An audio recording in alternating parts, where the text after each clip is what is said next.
A mother accused of killing her 4-year-old daughter pleaded not guilty to murder charges today.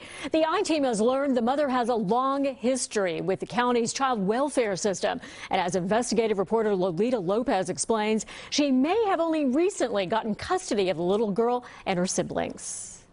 Ms. Smith, good afternoon to you. Akira Smith, seen here in court just after her arrest last month, is accused of torturing and murdering her 4-year-old daughter, Eternity. Today, she pled not guilty to all charges. An emergency call for a child in cardiac arrest brought first responders to this home in South LA on August 11th. The caller suspected child abuse. 3 other children also lived in the home, according to LA County Department of Children and Family Services documents obtained by the I-Team. These documents show more than a dozen prior contacts between the family and DCFS dating back years and indicate her children were removed from her custody 4 years ago.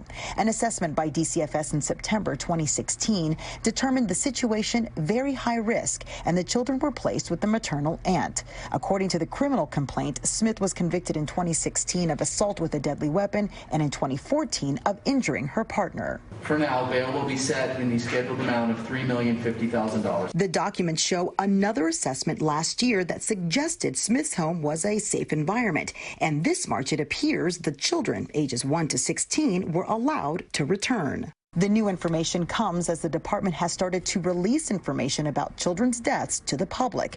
DCFS Director Bobby Cagle. I want to be as transparent about these things as possible. In the first 5 months of 2020, 107 deaths were reported to the county's Child Protection Hotline, more than half with history in the DCFS system. 23 deaths involved suspected or confirmed abuse and neglect. 6 confirmed abuse and neglect deaths had prior DCFS history. We're working hard to correct any deficiencies that we have and do the best we can by children and families at the same time. Cagle also tells us his agency has started ramping up training on the tools social workers use to determine risk. So far, only 7% of social workers have gone through the training. He adds the majority of children in the system's care have received at least one in-person visit. It's unclear if the Smith family was required or had a visit before Eternity's death. Attorney Brian Claypool, now representing Eternity's grandmother, says he's investigating whether the mother should have been permitted to have unsupervised visits with Eternity at all.